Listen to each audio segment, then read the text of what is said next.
అండి అక్క బతుకున్న వాళ్ళ గురించి వీడియో చేస్తావు కానీ చనిపోయిన వాళ్ళ గురించి అందులోనూ మంచి వాళ్ళ గురించి నువ్వు వీడియో చెయ్యవా అనేసి నాకైతే కమెంట్స్ చేశారండి.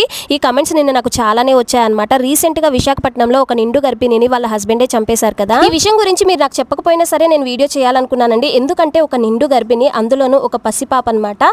ఇంకా 2-3 గంటల్లో ప్రపంచాన్ని చూస్తాను కళ్ళు తెరిచి అన్న పసికందును కూడా చంపేశారు. నిజంగా అది చాలా దారుణం అనిపించింది. చాలా ఏడుపు కూడా వచ్చింది చూసిన తర్వాత. వాడి ఫేస్ చూస్తే చాలా అమాయకుల్లాగా, చాలా ఇన్నోసెంట్ గా కనిపిస్తున్నాడు. అమ్మాయి చూస్తేనేమో చాలా అమాయకురాలంట. ఈ రోజుల్లో అంత అమాయకంగా ఉండడం కూడా చాలా పెద్ద తప్పే. ఇద్దరు కూడా ప్రేమించి పెళ్లి చేసుకున్నారండి. ఆ తర్వాత అమ్మాయిని వదిలించుకోవాలనేసి ఎన్నో సార్లు ప్రయత్నించాడంట, కానీ ఎప్పుడూ అవ్వలేదంట. దీనికి తోడు క్యాన్సర్, నాకు నువ్వు వెళ్ళిపో, నువ్వు నాతో ఉండొద్దు అని కూడా చెప్పినా సరే అమ్మాయి నేను చచ్చినా బతికినా నా భర్తతోనే బతుకుతాను అనేసి కూడా చెప్పిందంట. ఆ అమ్మాయి అంత మంచిగా ఉంది కాబట్టి ఈ రోజు ప్రాణాలు అయితే వదిలేసుకుందండి. తనకి తోడు తన బిడ్డ కూడా మహాలక్ష్మి లాగా ఉందన్నమాట. చూస్తేనే చాలా అందంగా కనిపిస్తుంది. అలాంటి ప్రాణాలని ఎలా తీయాలనిపించిందో వాడికి. వీడియో నచ్చితే లైక్ చేయండి, ఛానల్ని సబ్స్క్రైబ్ చేసుకోండి.